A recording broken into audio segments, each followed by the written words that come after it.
کوئی موقع ہے نا ایسا بھی جہاں سوال بنا ہو؟ یہاں سے کامیابی کے لیے کیسے پابند ربا ہو کر پریشانی کے ہو؟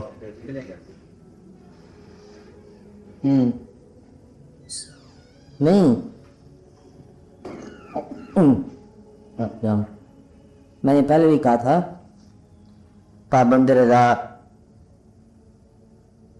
کسی کی دعوت نہیں ہے کہ آپ پابند رضا ہو جاؤ اور پھر آپ کہتے ہیں اچھا یہ کس طرح پابند رضا ہو جائے. یہ تو آپ تو اپنی خواہش ہے، خواہش بھی اپنی ہو تو معذرت بھی اپنی ہو تو ٹھیک نہیں بنتی بات. اگر تو ہو جائے نا اخبار میں اشتہار کہ ایک آدمی چاہیے اس قسم کے کام کے لیے اتنی تنخواہ ہے، وہ آدمی کہتا ہے یہ کیا تنخواہ دو گے، کتنا کام ہوگا، کیسے ہم پورا اتریں گے. ایک آدمی ویسے ہی چلا گیا کہ میں نے کام ضرور کرنا ہے آپ کے دفتر میں، کہ بس پھر کام کرے، پھر شاید خود تو نہ کرے نا. رضا کا معنی سمجھ آیا کہ نہ رضا بھی چل پڑو. سمجھنے سے مراد یہ ہے کہ آپ اپنی زندگی میں بچت بھی محفوظ کرنا چاہتے ہیں، یعنی بچت گرا بھی، تو رضا کا انعام بھی لینا چاہتے ہیں. اس لیے یہ مشکل ہے، اس میں یہ نہیں ہوتا. مطلب بچت گرا ہے تو بچت کا راستہ اختیار کر لو کہ یہ ہے آپ کے سارے استان میں سے آپ کے ہیں 2.5 روپے اللہ تعالیٰ نے واپس لے دینے ہیں، سارے استان میں آپ نے استعمال کرو. یہ ہے عام مسلمان کا راستہ. پھر وہ جو یہ کہتے ہیں کہ ہمارے لیے اللہ کافی ہے اور اللہ کے حبیب صلی اللہ علیہ وسلم کافی ہیں، تو ان کی داستان تو کچھ اور ہی ہوتی ہے نا. تم نے اپنی اولاد کے لیے کیا رکھا؟ جناب ہم اپنے اولاد کے لیے آدھا مال رکھ کے آ گئے، آپ نے فرمایا ٹھیک ہے. آپ کیا رکھ کے آ گئے؟ چوتھا حصہ، آپ نے فرمایا ٹھیک ہے. آپ کیا رکھ کے آ گئی؟ آج کی شام کی خوراک 2 کھجور کے دانے اور کچھ ستو اور پانی، آپ نے فرمایا ٹھیک ہے. چوتھے سے پوچھا آپ کیا رکھ کے آئے ہیں؟ آپ نے کہا کہ صدیق کے لیے ہے خدا کا رسول، بس ہمارے لیے کچھ بھی نہیں ہے اور ہم نے رکھنا چاہے. ہم آپ کے ساتھ ہی ہیں نا. اب جو ساتھ ہے یہ دعوت پر نہیں ہے، شوق پر ہے. شوق کے اندر معذرت کرنا یہ کچھ اجر سی بات ہے. اس لیے رضا کی داستان جن لوگوں کے لیے مقرر ہوتی ہے ان کا مضمون یہ ہوتا ہے کہ آپ کیوں پھر رہے ہو؟ کہتا ہم اپنے سر کو ہتھیلی پہ رکھ کے پھرتے ہیں. اب وہ اس کے لے کے پھرتا ہے کہ کہیں اس کی رضا کا کوئی مقام آئے تو ہم سر قربان کریں.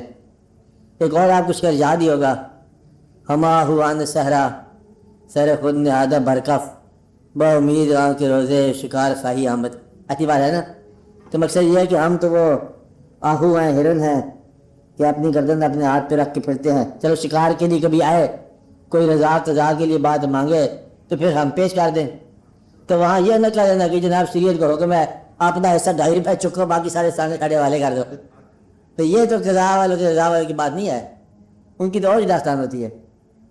اس لیے عام آدمی کے لیے فرض ہے اپنی جان کو بچاؤ، جان کو ہلاکت میں نہ ڈالو، اور اس کے لیے کہ جان ہلاک نہ کر دیکھے جا یہاں پر تاکہ کسی کام آئے، کسی ٹھکانے لگے، کوئی دین کے عظیم منصوبے کے تحفظ میں جان دے جا. وہ ہوتے ہیں شہداء. ان الذین قالوا ربنا اللہ ثم استقاموا والے لوگ ہوتے ہیں، وہ ہوتے ہیں جنہوں نے سیدھی راہ پر استقامت کی، ان کو اللہ کی راہ دکھائی. اور وہ کہ جو اگر ان کا سر سنگے در پر اگر چکے تو ان کو وہاں سے جلوہ ملتا ہے، اور اگر ان کا سر جو ہے وہ سوئے دار چلے تو وہاں جلوہ ملتا ہے. یہ رضا والوں کی بات ہے. اور بڑا اصول شعر ہے، کسی نے آنکھ کے پردے میں پردہ دار کو دیکھا. حافظ صاحب آپ کو پتہ نہیں بات؟ کسی نے آنکھ کے پردے میں پردہ دار کو دیکھا، کسی نے دار پر چڑھ کر جمال یار کو دیکھا، کسی نے سر دیا اور رحمت غفار کو دیکھا، اور محمد عرش پر پہنچے تو اپنے یار کو دیکھا. تو مدعا یہ ہے کہ یہ الگ الگ کہانیاں ہیں. اس لیے آپ صاحبان رضا بننے میں اگر معذرت اور تحفظ چاہتے ہو تو پھر آپ دودھ کا پیالہ پیو، مجنو کو صحرا میں چھوڑ دو. ماں و مجنو ہم سبق بودیم در دیوان عشق، او بصحرا رفت مادر کو چاہا رسوا کنے. کہ میں اور مجنو ہم سبق ہم مکتب تھے، وہ صحرا کو چلا گیا جان دینے کے لیے، اسی محلے داری میں پت گئے، اس لیے ہمارا کام اور ہے، ورنہ ہے ہمارا کلاس والو ہو. تو ایسی کلاس والوں کس بات کی بھی مجنو کے ساتھ وہ جان دینے کے لیے مجنو ہے، اور آپ ذرا تھوڑی سی حفاظت بھی چاہتے ہو، اس لیے اپنے حال پہ مہربانی کرو اور اپنے آپ کو ہلاکت میں نہ ڈالو. اور اگر اللہ کی رضا میں کچھ جان قربان کرنے کا ارادہ ہو تو پھر آپ کے لیے اس وقت مبارک ہوگی جب آپ کا مال آگے تسلیم کر لے، کوئی قبول کر لے. اول تو قبول نہیں کرنا، وہ کہانی نہیں سنی آپ نے، ایک دفعہ کا ذکر ہے یہ آپ لوگ کبھی کون نا، آپ ایک دفعہ کا ذکر شروع ہو گیا، اب تو کہانیاں شروع ہو گئی. ایک آدمی کہ اس نے سنا تھا کہ لکھنؤ کے شہر میں جیب کاٹنے والے بڑے ایکسپرٹ ہوتے ہیں. انہوں نے کہا چلو ہم بھی دیکھتے ہیں. دیکھنے ہم بھی گئے، دیکھے سی بھی کتنے ایکسپرٹ ہوتے ہیں. اسے جیب میں چند روپے ڈالے، چاندی کی پرانے زمانہ تو کھوٹے 100 روپے تھے، ڈالے اور چلا گیا چاندنی چوک میں پھرتا رہا. شام ہوگی تو ایک جگہ چائے پی رہے تھے، بڑے آرام سے بولا، اپنے آپ میں بات کرا، سنا بڑا سنا کہ بڑے یہاں کے ایکسپرٹ تھے، جیب گزرے، صبح سے شام تک پھر رہا ہوں، ہمیں تو کوئی جیب گزرا ملا ہی نہ. ایک بڈھا بابا بیٹھا ہوا تھا آہستہ بال کرنے والا، کہتا ہے تجھے کیسے ملتے، تیرے پیسے تو میں گرم کر کے تھک گیا ہوں، ہے نہیں کھوٹے، میں واپس بھی ڈال گیا ہوں. اس لیے اگر مال کھڑا نہ ہو، ایک تو مال کھڑا نہ ہو، دوسری پھر حفاظت کی راہ سوچو، اور تیسرا پھر رزاق کا اندر نام بھی لکھا جائے. ان کے لیے دعا کرو، چلو ان کی خواہش پوری ہو. اچھا ہم آپ کے لیے دعا کرتے، چلو پھر بھی خواہش انہیں کی پوری ہو. تو رضا والے جو ہے نا اور ہوتے ہیں، رضا والے چاہتے ہیں راستہ کہ یا اللہ دیکھو. بس اب اس میں ایک نقطہ ہے، نقطہ اگر آپ نقطے کو یاد رکھ لو تو پھر نقطہ آپ کے اندر بہت سارے واقعات پیدا کر دے گا. اللہ کریم، اللہ کو آپ نے دیکھنا چاہیں گے، یہ تو آزاد ہو گئے اس بات سے کہ جی اللہ کو میں پہچان نہیں سکا، وہ واقعی اللہ تھا، میں سمجھا کہ کوئی اپنے عزیز ہے. نہیں بات ہے، اللہ کو آپ نے دیکھنا نہیں. اللہ آپ کے خیال کا نام بلکہ حسن خیال کا نام ہے. آپ کے خیال کا نام ہے بلکہ حافظات حسن خیال کا نام ہے. آپ کے یقین کا نام ہے بلکہ یقین محکم کا نام ہے. اگر یقین نہ ہو تو اللہ کبھی آپ کا راستہ روکتا ہے. اگر یہ بات ہوتی تو کافر پھر دنیا میں بڑے پریشان ہوتے نا. اس لیے بات یہ ہے کہ اللہ کریم جو ہے وہ آپ کے یقین کی صورت کے ساتھ ہے. اللہ کریم جو ہے وہ آپ کے اعتماد کی شکل کے ساتھ ہے. اللہ کریم جو ہے وہ آپ کی تسلیم کے انداز سے ہے. اگر آپ ماننے والے ہو تو اللہ ہے. اللہ کا ثبوت کیا ہے؟ میں کہتا ہوں ثبوت ہے یہ کافی ہے. مقصد یہ ہے کہ جن لوگوں کو پیغمبر صلی اللہ علیہ وسلم کی ذات پر اعتماد ہوگا وہی اللہ کو مانیں گے نا. مگر میں پہلے بھی بتایا ہوں آپ کو کہ اللہ کریم کا لیے یہ بڑا اعجاز ہے کہ اللہ تعالیٰ کے پیغمبر انہوں نے یہ کمال کیا. جو سب سے بڑا معجزہ یہ ہے کہ اللہ کو دکھائے بغیر بنوا لیا. کسی پیغمبر نے نہیں دکھایا اور بنوا لیا. میں اللہ سے میری ملاقات ہوتی ہے، گفتگو بھی ہوتی ہے، موسیٰ علیہ السلام، تو اس نے کہا کہ ذرا ہماری بھی وہ گفتگو جو ہے وہ ذرا اوور ہیئرنگ کرا دو. ہم نے کہا یہ نہیں ہو سکتا، اور پھر بنوا لیا. حضور صلی اللہ علیہ وسلم نے مطلب ہے بنوا لیا. یعنی کہ نہ ماننے والوں کو ایک ایسی چیز منوا لینا جس کا ثبوت ان کو مہیا نہ کیا جائے. اور ثبوت یہ ہے کہ چونکہ ہم کہہ رہے ہیں، ہم آپ کے اندر رہے ہیں ایک عرصہ، تو ہماری بات سچی ہے، لہذا انہوں نے کہا پھر آپ کہتے ہیں تو آپ ٹھیک ہی فرماتے ہیں. بات سمجھ نا؟ تو اللہ کریم کی بات کرتے ہیں، یہ ثبوت ہے. اب نقطے کی بات ہو رہی تھی کہ نقطہ یہ ہے کہ یہی بات ہو رہی تھی نا، نقطے کی بات. لو اب نقطہ آپ ہی بتا دو تو بھول گیا، کون بتائے گا؟ اور ہر بات جو آپ زندگی میں استعمال کرو نقطہ ہے نا بات. نقطے کی اصل بات یہ ہے کہ اللہ کریم آپ کے یقین کا نام ہے، آپ کی اعتماد کا نام ہے. اللہ مسجود ہے اس لیے کہ آپ ساجد ہیں. اللہ کو ماننے والے جب تک ہے اللہ کا وجود ثابت کرنے کی ضرورت کو نہیں. اور پھر ثابت جب کیا اللہ تعالیٰ نے اپنے طور پر تو ایک ایسا عذاب آیا کھڑکھڑا دینے والا کہ ثبوت مانگنے والے رہے ہی نہ. پھر دنیا نے ثبوت دیکھا, وہ تو ثبوت مانگنے والے تو رہ نہیں گئے نا, کہ ایک آواز آئی, ایک چنگھاڑ آئی, ایک واقعہ ہوا, اور پھر وہ ثبوت مانگ رہے تھے, اٹھو ذالک اليوم الحق, یہ وہ دن آ گیا جو ہم نے بتایا تھا, یہی وہ دن ہے, اب اٹھو, واقعہ ہو گیا. لیکن وہ اس وقت تھے ہی نہیں. تو یہ ایک واقعہ ہے. پھر نقطہ بھی باہر رہ گیا. نقطہ یہ ہے کہ آپ نے اللہ کریم کو اپنے جس یقین سے مانا ہے اس یقین کا تحفظ آپ ہی کے ذمہ, کوئی اور اس کی حفاظت نہیں کرے گا. کہیں میں نے اللہ کو مانا پر آج کل میرا کوئی ماننا کمزور ہو گیا, تھوڑی سی دوائی دے دو, کوئی دوائی نہیں. آپ نے مانا, آپ ہی مانو. لیکن نقطہ ابھی جاری ہے. نقطہ یہ ہے کہ آپ نے یقین کے ساتھ جس اللہ کریم کو مانا وہ آپ بہتر جانتے ہو. اب یہاں دو طرح کے لوگ ہیں. کچھ لوگ جو ہیں وہ جب اللہ کا خیال آتا ہے تو وہ کوئی تقاضا کرتے ہیں, مانگتے ہیں اللہ سے, اللہ شہر میں لاہور میں آئے ہوئے ہیں, بسم اللہ پہنچ جا کے واقعات دو چار, ایک شادی بچے ادھر ادھر نوکری چوکی کے معاملات ہیں, اللہ کے لیے خود ہی بنفع نفیس تشریف ہے, تو وہ اللہ سے لینا جانتے ہیں. کچھ لوگ ایسے ہیں کہ وہ کہتے ہیں یہ سر اور گردن حرام ہی جا رہی ہے جب تک آپ قبول نہ فرماؤ, تو اللہ کو وہ دینے کے لیے گھر سے نکلتے ہیں. اس لیے اگر لینے والا آپ کا مزاج ہو اور دینے والا اظہار ہو تو پھر آپ کے اندر دراڑ ہے, دقت ہو جائے گی. تو لہٰذا اگر آپ اللہ کریم میں کچھ پیش کرنا چاہتے ہو جان سے زیادہ تو وہ بھی پیش کر سکتے ہو. اگر جان تک کی چلو گزارا ہو جاتا ہے, جان ہی پیش کرنی ہے, تو پھر اب باقی حفاظت کس بات کی. جب تم نہ رہے تو پھر باقی ہمارے یہاں جو ہے وہ کیا رہے, گائے رہے کہ نہ رہے, تو بچھڑا رہے کہ نہ رہے, جب مالوں کی رخصت ہو گیا. اس لیے اللہ کریم پر جو اعتماد ہے وہ دراصل تقاضا کرنے کے لیے نہیں ہے, پیش کرنے کے لیے. تو مومن جو ہے وہ اللہ کو پیش کرتے ہیں. ان کے لیے اللہ نے کہا وقرض اللہ قرضا حسنا, کوئی قرضہ دینے والا, اللہ مومن نے سنا کہ اللہ قرضہ مانگا ہے, بسم اللہ اللہ یہ قرضہ, یعنی کہ کسی آدمی جہاں بھی آپ نے خیال کیا کہ یہ اللہ ہے, اللہ مانگ رہا ہے, کس کے ذریعے مانگ رہا ہے آپ پیش کر دیں. اور اگر آپ کا تقاضا مانگنے والا ہے اور اللہ کو آپ دینے والے اینڈ پر ہوتے ہو تو پھر تم عبد ہو. عبد انسان وہ معبود ہے, عبادت, کبھی بیمار, کبھی صحت, کبھی یہ کبھی وہ, کیونکہ وہاں پر عبد کی اس کے علاوہ اور کوئی مجال نہیں ہے. اور اگر کچھ پیش کرنا چاہو تو پھر کہتے یہ ہیں کہ آپ طالب ہیں.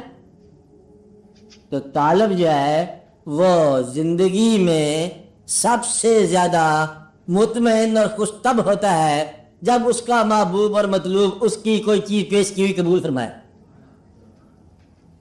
اس لیے آپ کوئی ایسی چیز آپ پیش کرنے کے قابل بناؤ جو قبول ہو جائے. ابھی آپ تو لینے کے مزاج سے باہر نہیں نکلے, ابھی تو دینے کا وقت آ گیا کہ آپ کیا پیش کر رہے ہو, کیا پیش کروں. یعنی کہ پھر اگر آپ کی یہ بات قبول ہو گئی تو سمجھو کہ آپ کی زندگی کا رخ ٹھیک ہو گیا. اللہ کو پیش کریں. اللہ تعالیٰ نے یہ کمال کیا کہ مزاج کے مطابق, کمال لفظ نہیں ہوتا وہاں پر, اور ہی مزاج, لیکن اللہ اور اللہ کے رسول صلی اللہ علیہ وسلم کے کمال کے لفظ استعمال ہوتا ہے, لیکن وہاں معنی اور ہے, محدود نہیں. اچھا مدعا یہ ہے کہ جب آپ اللہ کریم کو اس سے کچھ مانگتے ہیں تو مانگتے ہیں آپ وہ چیز جو دنیا میں ملتی ہے. میں پھر ایک بار کی یہ دہرا رہا ہوں, اگر آپ نے اللہ سے, اللہ کریم سے کوئی ایسی چیز دعا کے اندر مانگی جو چیز اللہ کو نہ ماننے والوں کے پاس بغیر دعا کے موجود ہے, تو پھر آپ کے لیے اچھی بات نہیں ہے. سمجھ نہیں آئی بات نکل گئی, سمجھ آ گئی. اللہ کریم سے اگر آپ نے اپنی دعا کے وسیلے سے ایک ایسی چیز مانگی یا کوئی ایسی بات مانگی جو اللہ کو نہ ماننے والوں کے پاس بغیر مانگے موجود ہے, تو پھر تم نے کیا مانگا؟ پھر تمہیں ایمان نے کیا دیا؟ وہ تو بے ایمان کے پاس بھی ہے جو چیز تم مانگ رہے ہو. ان کے پاس بیٹے بھی ہیں، دولتیں بھی ہیں، مرتبے بھی ہیں، بلکہ فرعون کی طرح بے شمار دولت اور بے بہا مرتبہ. صرف اللہ ہی نہیں ہے نا، باقی سب کچھ ہے. اور آپ کے پاس صرف اللہ ہی ہونا چاہیے، باقی کچھ کی پرواہ نہ کرو. آپ بات سمجھ رہے ہیں؟ اس لیے رضا والے جو ہوتے ہیں ان کا مزاج اور ہوتا ہے. یہ اسی دنیا میں کسی اور دنیا کے لوگ ہیں، یہ بنے بنائے ظروف ہیں. آپ بات سمجھ رہے ہیں؟ یہ ازل سے پہلے اور ابد کے بعد رہنے والی داستان ہے. یہ ان کی کہانی اور ہے. آپ میری بات سمجھ رہے ہیں؟ یہ دنیا کے اندر کچھ کنٹریبیوٹ کرتے ہیں، کچھ دیتے ہیں، اور جو دنیا والے لیتے ہیں وہ دنیا دار کہلاتے ہیں. اگر آپ کو رضا درکار ہے، میں نے پہلے بھی کہا کہ رضا کے لیے رہنمائی اور طریقے سے ملتی ہے اور جگہ سے ملتی ہے. آپ بات سمجھ رضا کا کوئی نہ کوئی ہیڈ ہونا چاہیے، ہیڈ آف دا ڈپارٹمنٹ. تو مسلمانوں کے پاس رضا کے سلطان الرضا جو ہے وہ سلطان اللہ شہداء سید الشہداء حضرت امام حسین علیہ السلام. آپ کو رضا وہاں سے ملنی ہے. کیا وہاں اگر آپ یہ کہیں کہ پٹی کرے آپ جی واقع ان کے ساتھ، آپ بات میں تو پٹی نہیں ہے، یہ تو عروج کی داستان ہے. تو اللہ کریم میں خود کہتا ہے کہ دیکھو تم لوگوں نے ساتھ بڑا انصاف ہو گیا، ناانصافی ہو گئی، آپ کے ساتھی کوئی انتقال ہو گیا، شہید ہو گئے. جو ساتھی نہیں ہے وہ کب تک رہے؟ میرا مقصد ہے کہ میں نے تو چیز چھوڑ دی، تو نے رکھ کے کیا لیا؟ آپ بات میں تجھ سے چیز چھن گئی، میں نے چھوڑ دی. چھوڑ دینے کا مقام ہے اور چھن جانے میں تجھے پھر بھی موت بھی تیری دقت والی ہو گئی. آپ بات سمجھ رہے ہیں؟ اس لیے صاحبان رضا کا قصہ یہ ہے کہ وہ اللہ کریم کے سامنے کچھ پیش کرتے ہیں، اللہ سے مانگتے نہیں ہیں. پھر یہ نہیں نا شریعت میں حکم ہے مانگنے کا، ان کی شریعت اور ہوتی ہے. چاچوں کا بڑے مولوی صاحب آ گئے، کیا ہے ان کی شریعت ہی اور ہوتی ہے. مدعا یہ ہے کہ وہ دینے کا مزاج ان کا اور ہے. اس لیے اللہ کریم نے ان سے اور انداز سے، ہے کوئی مانگنے والا، ہے کوئی دینے والا، کوئی پیش کرنے والا، اور ان کا مقام اور ہے. وہ ان کے بارے میں شعر یہ ہے کیونکہ وہ اللہ سے جو ان کو ملتا ہے اس کے بدلے میں اشیاء نہیں ملتی. دنیا دار جب کنٹریبیوٹ کرتا ہے اشیاء ملتی ہیں. نہیں بات سمجھ آئی نا؟ دنیا دار نے یہ چیز اللہ کی راہ میں قربان کر دی، دنیا دار خیرات کے طور پر، صدقات کے طور پر، اور اس کو اس کے بدلے کچھ واقعات ملے، کچھ اشیاء ملی. اشیاء ٹھوس 3 ڈائمینشنل کثیف اور شے جو موجود ہے وہ ملی. اور جو اللہ کی رضا پر چلنے والا ہے، اللہ کے اشاروں پر چلنے والا ہے، اس کو سیکریفائز قربانی کرنے کے بعد جو چیز ملی ہے وہ صرف جلوہ ہے. آپ وہ صرف جلوہ ہے، اور جلوے سے پہلے اور وہ جانتا ہے کہ جلوہ جب بھی آئے گا تو وجود ہستی نہیں رہے گا. اللہ کا جلوہ تو وجود ہستی کہاں رہے گا؟ اس لیے وہ وجود ہستی کو لاموجود کرنے کے لیے ہمہ وقت مصروف رہتا ہے اور تیار رہتا ہے، کیونکہ اس نے آنا ہے میں بنا رہا ہوں جو آشیاں میں بنا رہا ہوں جو آشیاں اسے برق بن کے جلا بھی دے، میری کائنات نثار ہو کبھی میرے اجڑے وطن میں آ. تو مدعا یہ ہے کہ وہ جلانے کا انتظام کرتے ہیں، کیونکہ جلوہ ہے نا ان کو کہ برق جو ہے نا بجلی. اس کی عجیب بات ہے، پہلے ایک شعر سن لو پھر آہستہ آہستہ آگے چلتے ہیں کہ غم زمانے کے اور جاں تنہا، غزل بن گئی نا. غم زمانے کے ریاض خوش ہو گیا، غم زمانے کے اور جاں تنہا، ہم یہاں اور وہ وہاں تنہا. آپ بات سمجھ رہے ہیں؟ اب اس میں ایک شعر ہے، اگر غور کرو کہ برق بھی ساتھ جل گئی ہوگی. کیا کہا؟ برق بھی ساتھ جل گئی ہوگی، جل نہیں سکتا آشیاں تنہا. تو مدعا یہ ہے کہ اب وہ جو راکھ ہے یا خاک نشیمن ہے، اب وہ تمہاری اکسیر ہے. برق بھی ساتھ جل رہی ہو، ہاں جل نہیں سکتا آشیاں تنہا، اب وہ اکسیر ہے، اب وہ خاک شفا ہے. اب بات سمجھ نا؟ اس لیے جو بچا رہے ہو یہ ضائع کر رہے ہو، اور جو دے رہے ہو وہی بچ جائے. اس لیے صاحبان رضا صاحبان مبارک ہیں کہ جو اللہ کی راہ میں جن کو اپنی ہستی لٹانے کا شوق ہے، بنانے والے اور ہیں، تعمیر والے اور ہیں، اب بچت والے اور ہیں، کنجوس اور ہیں، بخیل اور۔ سمجھ نہیں آئی آپ کو؟ کنجوس کسے کہتے ہیں، بخیل کسے کہیں گے، لالچی کسے کہیں گے؟ پھر سوال کریں گے بعد میں، ابھی پوچھ لو کہ اس کا کنجوس ہم اس کو کہیں گے جس کے پاس دولت موجود ہو اور خرچ موجود نہ ہو۔ کیا کہا؟ اور خرچ موجود نہ ہو، وہ کون ہوگا؟ کنجوس، یعنی کہ پیسہ کماتا ہے اور خرچ نہیں کرتا۔ آپ بات سمجھ رہے؟ اور وہ شخص جس کے پاس ہوس پیسے کی ہے اور اس کو خرچ نہ خرچ کا، کوئی خرچ بھی کرتا رہتا ہے لیکن پیسے ہی پیسہ جمع کرتا رہتا ہے، یہ گریڈ ہے، لالچ ہے۔ وہ یہ سمجھتا ہے کہ مجھے پیسہ زندگی میں باقی رہنے کے لیے میرے کام آ جائے گا، کیا خلدا آپ بات کہ یہ پیسہ مجھے باقی رکھے گا۔ لیکن بخیل انسان تو وہ ہے کہ جس شخص نے پیسہ نہ خود استعمال کیا نہ کسی پر استعمال کیا، یعنی کہ وہ پیسہ اس کے پاس ہے، آپ بھی محروم ہے، دوسروں کو بھی محروم رکھا، اور وہ بس گنتی کر کر کے اور پاگل ہو کے مر گیا۔ اس لیے ایسے آدمی کا مزاج اور ہے، ہر آدمی کو اللہ کریم نے الگ الگ مقام دیا ہے۔ آپ بات سمجھ رہے ہیں؟ اس لیے اللہ کے ساتھ آپ کا رابطہ آپ کے مزاج اور آپ کے یقین کے مطابق ہے۔ پیسہ لینا چاہتے ہیں اگر آپ تو پھر آپ کا اور مقام، دینا چاہتے ہیں تو وہ مانگنے کو تیار ہے۔ کمال تو یہ ہے کہ وہ دینے والا ہے، مالک ہے، اور جب آپ کے اندر مزاج پیدا جائے دینے کا تو وہ مانگ لیتا ہے۔ آپ بات سمجھ کہ اللہ کو قرضہ دینے والا کوئی ہے، اس لیے وہ مانگ لے گا۔ اس کا مقصد یہ ہوا کہ آپ نے اپنے انداز کے مطابق، مشکل بات آ رہی ہے، اپنی زندگی کی تمام کیفیات کو اپنے یقین کے سامنے کس انداز میں پیش کیا، یہی آپ کا ایمان ہے۔ نہیں بات سمجھ آئی نا؟ جو آپ کا یقین ہے اللہ پر، اس یقین کے سامنے آپ نے زندگی کی تمام حرکات کو پیش کر رکھا ہے۔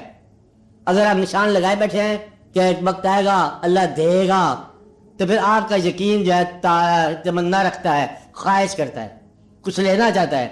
ایک وقت آئے گا کہ تو سارے تیلی برا کبھی چکر لگائے گا، پیش کر دیں گے۔ ان کا کیا حال ہے؟ ایسے لوگوں کو ہم کچھ اور کہیں گے، یہ ہے رضا والے لوگ۔ آپ بات سمجھ رہے ہیں؟ جو اپنی جان کو، اپنے سر کو پیش کرنے کے لیے ہمہ وقت تیار رہتے ہیں، اور جب ان کا سر قبول ہو جائے تو پھر سرے نیاز جائے، پھر سجدے میں شکر ادا کرتے ہیں کہ تیری مہربانی کہ تو نے قبول فرما لیا۔ آپ بات سمجھ رہے کہ تیرا احسان ہے۔ اس لیے آپ اپنے سوال کو غور سے جواب کے اندر دیکھو کہ کبھی اللہ کریم کے ساتھ جب ابد کا رشتہ ہو، انسان کا رشتہ ہو، تو پھر جہاں حکم دیا مانگنے کا وہاں مانگو، جہاں حکم دیا خرچ کرنے کا وہاں خرچ کرو، ولا تسرفو، اور اسراف نہ کرو، اور واقعات اللہ حاضر کیا ہے نا بات، جیسے حکم اللہ کا، وہاں پیسے کو فضل کہا گیا دنیا دار کے لیے، اور جو دینا چاہتا ہے قربانی اس کے لیے فضل سے ہے کہ اللہ ہمارے ساتھ ہے نا، ایسی بات ان اللہ معنا، اللہ ہمارے ساتھ ہے، وہاں اللہ ساتھ ہو جاتا ہے، اور یہاں اللہ عطا کرنے والا ہے، وہاں خود ہی ہمراہ ہو گیا۔ کئی آپ سے کوئی پیسے مانگے تھے، پیسے پوچھے کہ پتہ نہیں میں چکر چل رہا ہوں۔ آپ ایسے میں یہ ہے رضا والوں کی بات کہ ان کی اور کوئی طلب نہیں تیرے سوا۔ اسے سنی آپ نے؟ میں ابھی کہنے لگا ہوں، کہنے سے پہلے نہیں سنتے ہوتے؟ تیرے سوا کروں پسند کیا تیری کائنات میں، تیرے سوا کروں پسند کیا تیری کائنات میں، اور دونوں جہاں کی نعمتیں قیمت بندگی نہیں۔ ہم مانگے تو کیا مانگے؟ آپ ایسے میں تو اس لیے وہ یہ کہتا ہے کہ مانگنے تو نہیں آئے، ہم تو پیش کرنے کے لیے آئے ہیں، گردن نے آدھا برکا۔ آپ ایسے میرے اس لیے یہ سوال، اس کا جواب یہ بنا کہ آپ اگر اللہ کریم کو کچھ پیش کرنا چاہو تو ان کا انداز اور ہے۔ طالب جو ہیں زر کے، مکان کے، اولاد کے، پیسوں کے، ان کا مقام اور ہے۔ جس طرح جاگنے والے اللہ کریم کا اپنا ارشاد ہے، وہ کہتا ہے کہ یہ کیسے ہو سکتا ہے کہ جاگنے والے سونے والے برابر ہوں؟ یہ کیسے ہو سکتا ہے؟ اب جاگنے والا جو ہے اسے بھی پتا ہے کہ صحت کا نقصان ہے، اور سونے والے کو پتا ہے کہ جاگنے کے کیا فائدے ہیں. اب آتے ہیں لیکن وہ جاگ رہا ہے، وہ اپنی کینڈل موم بتی زندگی کی ہستی کو جلا رہا ہے نا، اور وہ جو ہے نا وہ سویا ہوا ہے. وہ جلوے کا وہ مالک ہے، جلووں کے قریب ہے، جلووں کا حصول اس کے پاس ہے، اور جہاں تقاضا دنیا داری کا ہے، دنیا تو پھر دنیا ہے. نہیں بات سمجھ آئی؟ بات میں سمجھاتا ہوں آپ کو. ایک دفعہ شروع کر دیا آپ نے. ایک دفعہ 3 آدمی ایک جگہ گئے کسی درویش کے پاس. سنا کہ وہ درویش کامل ہے. انہوں نے کہا کامل ہے تو چلو چلتے ہیں. آپس میں طے کر لیا درویش کے پاس چلتے ہیں. وہ ابھی درویش کے آستانے پر نہیں پہنچے تھے تو راستے میں انہوں نے کہا کہ سوچ لیا کہ ایسا کوئی ہو تو ان کو ہم کچھ تھوڑا سا آزما لیں نا، کیا ہوگا. وہ بڑی سمپل سی بات ہے، آزما لیں. سارے دل میں ایک ایک بات رکھ لی. پہلے جو صاحب تھے اس نے رکھ لی. وہ کہنے لگا مجھے مدت ہو گئی کہ سیدھا امام زین العابدین مجھے نہیں مل رہا. مجھے وہ قصیدہ اگر مل جائے تو میں تو اس کو درویش سے کامل سمجھوں، کیونکہ مجھے وہ کتاب ہی نہیں مل رہی جہاں امام زین العابدین کا قصیدہ ہے. میں بڑا پریشان. دوسرے نے کہا بات یہ ہے سجدہ کرتا ہوں تلی کو درد ہوتا ہے، مجھے تو تلی دور ہو جائے درد، میں تو مجھے درویش کامل ہے. تیسرے نے کہا کہ بات یہ ہے زندگی میں اور بھی کام ہے تلیوں کے علاوہ، کوئی کھانے پینے کی بات کرو، حلوہ ہی مانگنا چاہیے. چل پڑے درویش کے پاس. وہ جب گئے وہاں پر درویش کے پاس تینوں، وہ درویش نے پہلے آدمی سے کہا کہ بھائی اس کمرے کی دیواروں کی طرف دیکھ. دیواروں کو دیکھا تو وہ قصیدہ حضرت امام زین العابدین لکھا ہوا تھا، وہاں پر موجود تھا. وہ عظیم کا قصیدہ انل تجاری الصبا یومن الى رز الحرم. آپ کو بتایا تھا میں نے کہ پہلے اس قصیدے کے سیاق و سباق دیکھو نا، کہ جب کربلا ہو گئی. اب بات میرے میری بات آواز آ رہی؟ طبیعت میری ساز ہے، آپ کی تو نہیں ہے نا. جب کربلا ہو گئی تو کربلا سے مراد یہ ہے کہ تمام گنج شہیدہ سید و شہداء سب واقعات ہو گئے، اور آپ چلے. اس وقت واحد زندہ انسان حضرت امام زین العابدین اپنی بیماری کے باوجود تھے، اور آپ نے وہاں گلا اللہ کا کرنا تھا نا کہ ہمارے ساتھ اسلام کی وجہ سے کیا کیا، لیکن آپ نے گلا نہیں کیا. آپ ایک بات کہی وہاں، بات یہ کہی کہ نلت یاری حسبا یومن الى ارض الحرم. اے ہوا، یعنی کہ ہوا پاد صبا، آج آپ تشریف لے چلو ارض حرم میں. انلت یاری حسبا یومن الى ارض الحرم بلغ سلامی روزتن فیہ النبی المحترم. آج سلام کہو میرا کہ ہم لٹوا کے آ گئے سارا قبیلہ. اس حالت میں سلام کہنے والا جو ہے نا یہ کوئی پھر امام ہی ہو سکتا ہے. رضا کی داستان یہ ہے. آپ بات سمجھ جائے نہ سمجھے تو وہ جب تینوں حضرات، اب سمجھ آ رہی ہے بات، تینوں حضرات جب گئے درویش کے پاس، اس نے کہا یہ قصیدہ آپ کے لیے نوٹ پینسل کاپی کر لو. دوسرے کہا ادھر آ ہم آپ کو دم کرتے ہیں، تلی تو ٹھیک ہونی چاہیے، ذرا سجدے میں دقت ہوتی ہے، چل بیٹا ٹھیک ہو جا. تیسرے کی باری آئی، انہوں نے کہا یہ بازار کی چیز ہے، بازار سے جا کے لے. فقیروں کے وقت کدھر آ گیا؟ تو بات اتنی ہے کہ اللہ سے وہ چیز نہ مانگو جو اللہ کو نہ ماننے والوں کے پاس پہلے ہی ہے. یہ بات یاد رکھ لینا. مانگنے والے، اللہ کو ماننے والے اپنی دعاؤں میں اللہ سے وہ چیز نہ مانگیں جو اللہ کو نہ ماننے والوں کے پاس پہلے ہی موجود ہے. آپ بات سمجھے؟ تو اللہ سے اللہ مانگو، اللہ کی رضا مانگو. آپ بات سمجھ رہے ہیں؟ اس لیے آپ کے لیے مشورہ یہ ہے کہ پہلے سوچ لو، ابھی کچھ اور چیزوں کی حصول کی ضرورت ہے تو آپ بہت سائل بن جاؤ، اور اگر دینے کا ارادہ ہے تو بسم اللہ بجلی یا کوئی تلاش کرتے ہیں. آپ بات تو پھر ایک طریقہ یہ ہے دینے کا. صاحبان رضا دے کے خوش ہوتے ہیں، اور دنیا دار جو ہے، دنیا دار کے آگے بڑا اچھا سفر لفظ کیا کہ وہ کیا جانے دنیا دار پتہ نہیں کون سے کیا. قدر نویدہ اوکی جانن دنیا دار کمینے، قبر نویدہ او لوگ جانن کے جو وسط شہر مدینے ہے نا سلطان صاحب. بات اتنی ساری ہے، اس لیے آپ کا سوال غور کے قابل ہے کہ رضا اللہ تعالیٰ کی کبھی آپ کو خواہش دنیا کے اندر کنفیوژن نہ پیدا کرنا. عام سے کہ میرے سے دنیا میں عام حالات میں السلام علیکم، میں یہاں سے گزرا تھا، میں یہاں سے مل ہی لوں، مل گئے السلام علیکم جاؤ، یہ کام بھی ہے. وہ ملنا اور چیز، کام اور چیز. آپ باتیں میں بس یہی ہے، اہل رضا جو ہیں وہ صرف ملتے ہیں اور اہل دنیا کام لیتے ہیں. آپ بات سمجھ رہے ہیں نا. اور اہل رضا جو ہیں یہ دوست بن جاتے ہیں، ان کے لیے لا خوف ولا هم يحزنون. اور دنیا دار کے لیے ایک اور ترازو لگا ہوا ہے بڑا زبردست، مثقال ذرۃ خیر یرا ومن یعمل مثقال ذرۃ شر یرا. وہاں پورا ماپ تول پڑا ہوا ہے، نیکیاں نیکیاں، بدی بدی، اور جو کیا کو کیا وہ ہوگا، دیکھا جائے گا. اور اگر پیش کر دو جان حساب کی طرف تو کتاب کیسا، اور آپ کے حساب کا روکی صاحب کے حساب کتاب کے جان پہ ہی کر کے حساب کتاب رہ گیا وہی کا وہی. تو شہید کا حساب کتاب یہی ہے. اور اگر آپ وہ گن کے پیسے رکھتے ہو تو پھر گن کے حساب ہوگا آپ صاحب. اور اگر آپ بے حساب چل رہے ہو تو بے حساب ہی بات ہوگی. اور اگر آپ اس کا انصاف مانگ رہے ہو تو انصاف ہوگا. اگر آپ رحمت مانگ رہے ہو تو رحمت ہوگی. اور رحمت مانگنے والے کبھی اللہ کے ساتھ حساب نہیں کرتے. آپ بات سمجھ رہے ہیں؟ اس لیے آپ کے سوال کا جواب موجود ہے، اس لیے آپ اس کو خیال رکھو.